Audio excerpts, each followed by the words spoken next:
Welcome to Africadeo, the educational platform dedicated to the full history of Africa. Here, every story reveals a truth, every image revives a memory, and every episode takes you deep into the civilizations that shaped humanity. Get ready to discover Africa like never before. Feel free to like the video, and if you're new to the channel, don't forget to subscribe and activate the notification bell so you don't miss any of our upcoming videos. The king who never listened. In a kingdom surrounded by gentle hills and tall trees, lived a king known as King Kamba. His palace was vast, his fabrics rich, his drums loud, and his court dazzling. His granaries were full, his herds numerous, and his guards strong. People often said, "Our king is powerful," and it was true. But King Kamba had one great flaw, so great that it slowly covered all his qualities. King Kamba never listened. When someone spoke, he interrupted before the sentence ended. When advice was given, he answered before understanding. When elders told stories, he said, "I already know."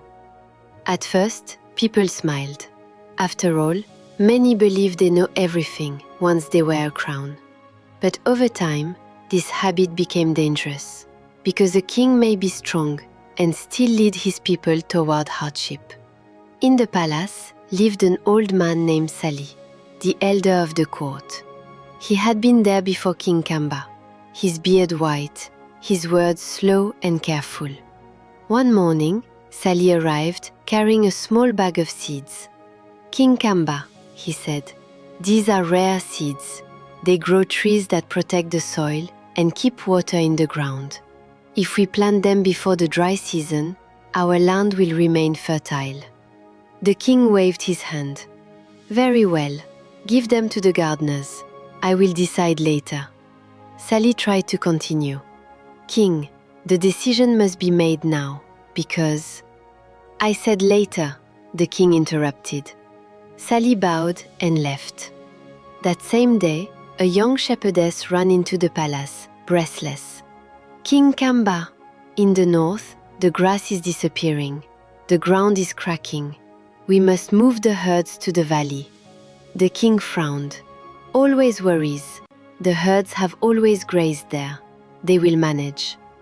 But this year the rains were shorter, and—" "I have no time," said the king.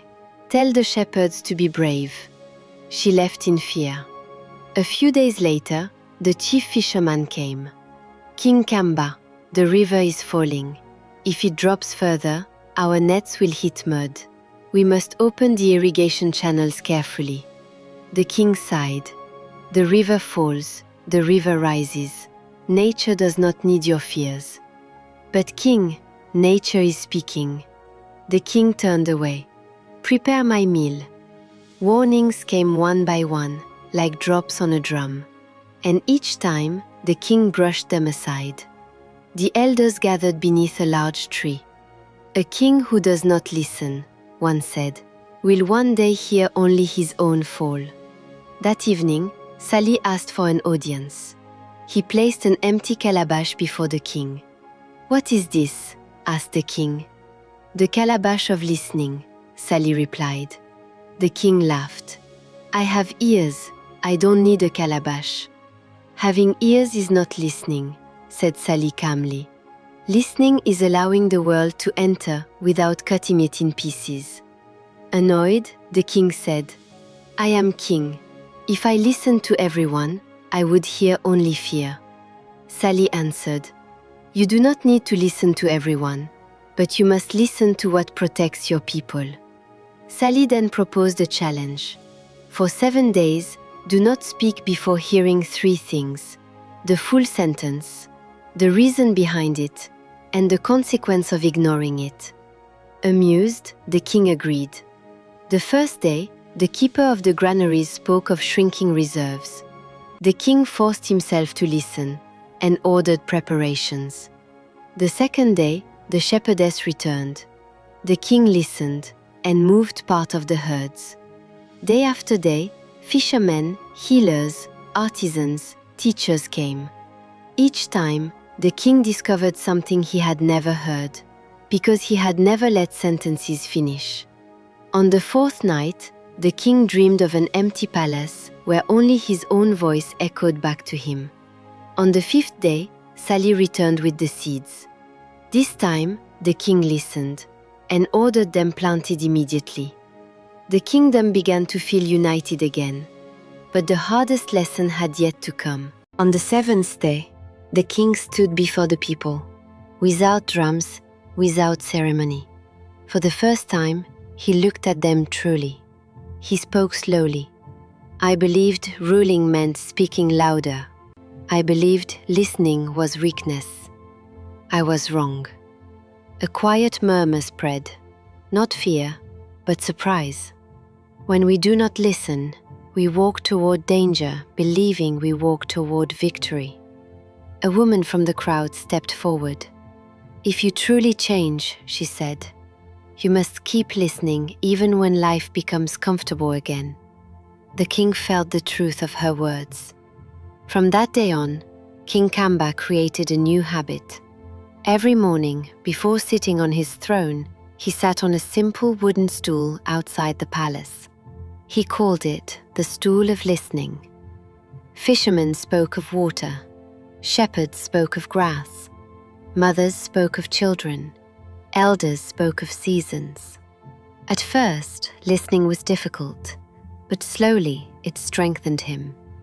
One day, a land dispute threatened to become violent. Instead of judging quickly, the king listened fully and discovered fear behind the anger. He proposed sharing and cooperation. The conflict ended. People began to say, "Our king no longer cuts words, he cuts problems at the root." Not everyone approved. A counselor named Boro warned, "If you listen too much, people will think they rule." The king replied calmly, "When I did not listen, I was alone. A king alone is fragile." Seasons passed.